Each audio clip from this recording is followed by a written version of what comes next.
Students, आज हम लोग measurement of medium resistance by ammeter volt meter method के बारे में पढ़ेंगे।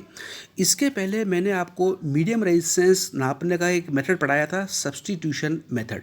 तो स्टूडेंट्स, ये सेकंड मेथड है मीडियम रेजिस्टेंस, जिसकी वैल्यू हमारी होती है 1 ओम से लेकर के 0.1 मेगा ओम तक। उसको नापने के लिए हम लोग एमीटर वोल्ट मीटर मेथड का अध्ययन करेंगे। हम एमीटर वोल्ट मीटर मेथड को पढ़ेंगे। ये स्टूडेंट्स, जो हमारा एमीटर वोल्ट मीटर मेथड है, जैसा कि इसके नाम में ही दर्शाया गया है कि जो आपका अननोन रेजिस्टेंस है उसको आप वोल्ट मीटर की रीडिंग और एमीटर की रीडिंग के रेशो के द्वारा नापोगे। तो ये सिंपल सा मेथड है एमीटर वोल्ट मीटर मेथड के द्वारा मीडियम रेजिस्टेंस, जिसकी वैल्यू हमारी होती है 1 ओम से लेकर के 0.1 मेगा ओम तक, उसको किस तरह से हम नापते हैं उसको हम लोग आज अध्ययन करेंगे। तो स्टूडेंट्स, जैसा कि आपने अपनी क्लासेस में ये पढ़ा होगा कि जो हमारा एमीटर होता है वो हमारा हमेशा सर्किट में सीरीज में लगता है, और जो वोल्ट मीटर होता है वो हमारा हमेशा सर्किट में पैरेलल में लगता है। तो ये हमारा जो एमीटर वोल्ट मीटर मेथड है, इसके अंदर हम unknown resistance, unknown medium resistance को नापने के दो केस पढ़ेंगे, केस नंबर 1 और केस नंबर 2। जैसा कि आप देख रहे हैं कि मैंने यहाँ पे दो डायग्राम बनाए हैं। एक डायग्राम मेरा लेफ्ट साइड पे है और एक डायग्राम मेरा राइट साइड पे है। जो लेफ्ट साइड वाला डायग्राम है उसको हम लोग बोलेंगे केस नंबर 1, और जो राइट साइड वाला डायग्राम है उसको हम लोग बोलेंगे केस नंबर 2। तो जैसा कि मैं बता रहा हूँ आपको कि value of unknown resistance is calculated by taking of readings of ammeter and volt meter in both the cases. दोनों केसेस में एमीटर और वोल्ट मीटर की रीडिंग को हम लोग पढ़ लेंगे और दोनों का रेशो ले लेंगे। उससे हमारा अननोन रेजिस्टेंस की वैल्यू नप जाएगी। तो देखें, जो R M is equal to V upon I, जहाँ पे आर एम क्या वैल्यू है, चीज़ है हमारी, जो हमारा अननोन मीडियम रेजिस्टेंस है कैपिटल आर, उसकी केस नंबर 1 और केस नंबर 2 के द्वारा मेजर्ड वैल्यू। अब ये measured value resistance, unknown resistance की ट्रू वैल्यू के बराबर आती है या नहीं आती है, कुछ एरर्स आते हैं, वो हम लोग इस एमीटर वोल्ट मीटर मेथड्स के द्वारा पढ़ेंगे। तो स्टूडेंट्स, हम लोग बारी बारी से दोनों केस पढ़ेंगे। सबसे पहले अपन पढ़ते हैं केस नंबर 1। आप देखें, जो लेफ्ट वाला डायग्राम है, जैसे कि मैंने बताया आपको कि एमीटर हमेशा सर्किट के सीरीज में लगता है और वोल्ट मीटर हमारा हमेशा सर्किट के पैरेलल में लगता है। तो आप ये देखें, जो केस नंबर 1 है, जो लेफ्ट साइड वाला डायग्राम है, उसमें हमारा जो अननोन रेजिस्टेंस कैपिटल आर है, उसके बिल्कुल सीरीज में लगा रखा है हमने एमीटर। मतलब जितना करंट आपका अननोन रेजिस्टेंस आर से गुजरेगा, सेम टू सेम करंट आपका एमीटर से भी गुजरेगा। मतलब केस नंबर 1 में जो एमीटर है वो ट्रू वैल्यू ऑफ करंट नापेगा, वो सही वैल्यू करंट की नापेगा जो अननोन रेजिस्टेंस से गुजर रही है। परंतु आप देखें, केस नंबर 1 में जो हमारा वोल्ट मीटर है, वोल्ट मीटर हमारा एमीटर और रेजिस्टेंस के श्रेणी क्रम जो है उसके समानांतर में लगा हुआ है। तो मतलब जो हमारा वोल्ट मीटर होगा वो voltage drop across ammeter plus voltage drop across unknown resistance नापेगा। तो वोल्टेज ड्रॉप अक्रॉस एमीटर कितना होगा, वी सब्सक्रिप्ट ए। आप देखें, मैंने कैपिटल वी लिखा है, उसके नीचे लिखा है मैंने ए। ये क्या है, एमीटर के ऊपर कितना वोल्टेज ड्रॉप हुआ। जो हमारा वी सब्सक्रिप्ट आर है, मतलब वी, उसके नीचे मैंने कैपिटल आर लिखा है, ये हमारा है voltage drop across unknown resistance, ये नपेगा।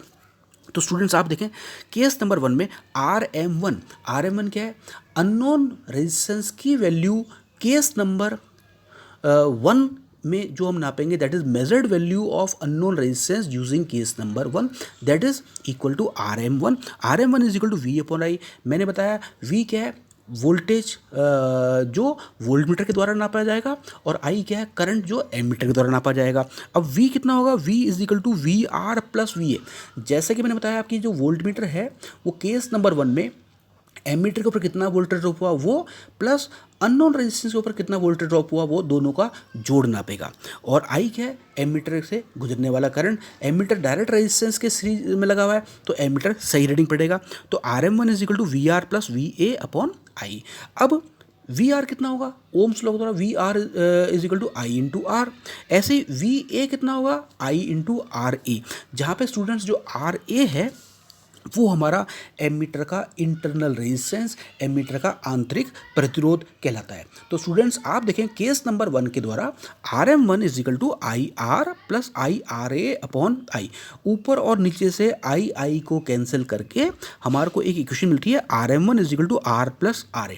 तो स्टूडेंट्स यहाँ पे आप देखें कि जो कैपिटल R है, कैपिटल R क्या है आपका अननोन मीडियम रेजिस्टेंस की ट्रू वैल्यू, RA क्या है एमीटर का इंटरनल रेजिस्टेंस, और RM1 क्या है अननोन रेजिस्टेंस की वैल्यू केस नंबर 1 के द्वारा जो हमने नापी है। तो आप स्टूडेंट देखें पहले वाले केस में here ammeter measures the true value of current flowing through the R, but voltmeter does not measure the true value of voltage across R.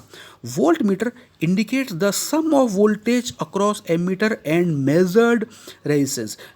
तो हम समीकरण नंबर 1 से अगर हम देखते हैं तो R is equal to RM1 minus RA। मतलब अगर हम केस नंबर 1 को देखें तो हम लोग ये बोल सकते हैं कि जो केस नंबर 1 के द्वारा अननोन रेजिस्टेंस की जो वैल्यू नपी है वो उसकी ट्रू वैल्यू से थोड़ी सी ज़्यादा नपी है, और थोड़ा सा ज़्यादा अमाउंट कितना है एमीटर का आंतरिक प्रतिरोध। तो therefore R is equal to RM1 minus RA।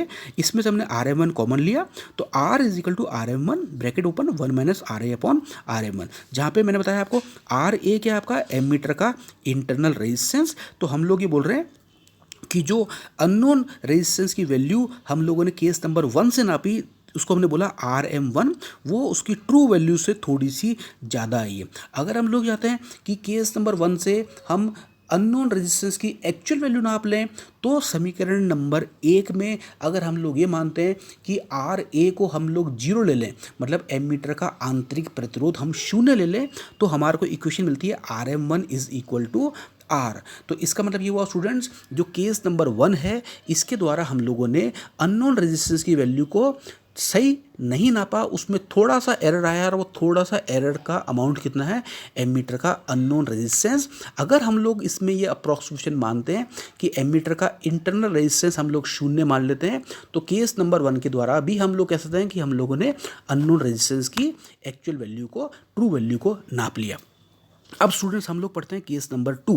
Case number 2 में आप देखें स्टूडेंट्स मैंने सर्किट में पहले लगाया है एमीटर, उसके बाद में लगाया मैंने वोल्ट मीटर, और वोल्ट मीटर के बाद में लगाया मैंने अननोन रेजिस्टेंस। तो स्टूडेंट्स सेकंड केस में आप देखें कि जो वोल्ट मीटर है वो अननोन रेजिस्टेंस के ऊपर जितना वोल्टेज ड्रॉप हुआ उसको नापेगा, उसको सही तरीके से नापेगा।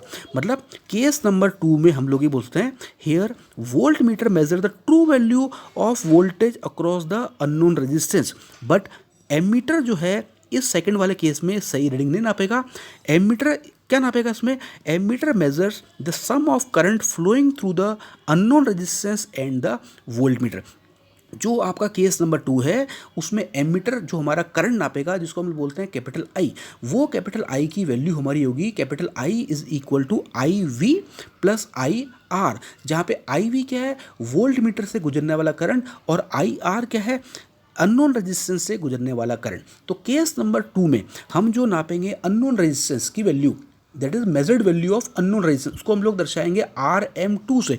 Again RM2 is equal to V upon I, जहाँ पे V क्या है वोल्ट मीटर की रीडिंग और I क्या है एमीटर की रीडिंग। जैसे कि मैंने बताया आपको सेकंड वाले केस में वोल्ट मीटर सही रीडिंग पड़ेगा परंतु एमीटर गलत रीडिंग पड़ेगा, तो हमारा समीकरण क्या बनता है RM2 is equal to V upon IR plus IV, जहाँ पे R कितना है V अपॉन R और IV कितना है V अपॉन RV।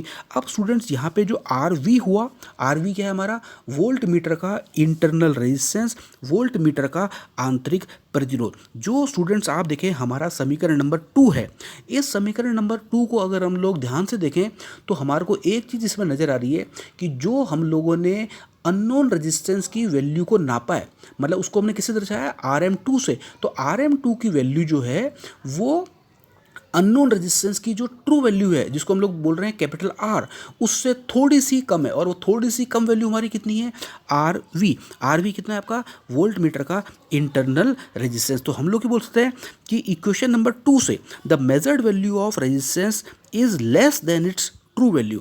अगर हम लोग समीकरण नंबर 2 को दोबारा देखें और हम लोग ये बोलें कि सपोज मैं बोलता हूँ कि केस नंबर 2 से मैं अननोन रेजिस्टेंस की ट्रू वैल्यू को नाप लूँ, तो वो तभी पॉसिबल है जब मैं आरवी को इनफाइनाइट अनंत मान लेता हूँ।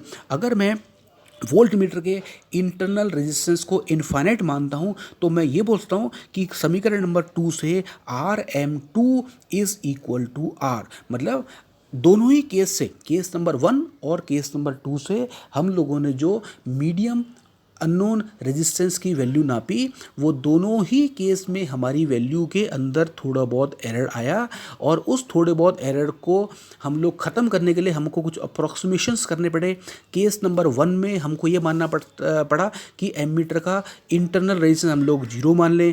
केस नंबर 2 में हमारे को ये मानना पड़ा कि वोल्ट मीटर का इंटरनल रेजिस्टेंस हम लोग इनफाइनाइट मान लें। तो दोनों ही केस में हमारे को अननोन रेजिस्टेंस की वैल्यू, जो मीडियम रेजिस्टेंस हम लोग बोल रहे हैं, जिसको हम लोग एमीटर वोल्टमीटर मेथड से नाप रहे थे, वो हमारी रीडिंग गलत आई। तो स्टूडेंट्स, हम लोग ये कह सकते हैं कि जो एमीटर वोल्टमीटर मेथड है मीडियम रेजिस्टेंस को नापने के लिए, ये एक्यूरेट मेथड नहीं है। इससे और एक्यूरेट मेथड्स हैं जो हम लोग आगे आने वाले वीडियोज़ में पढ़ेंगे।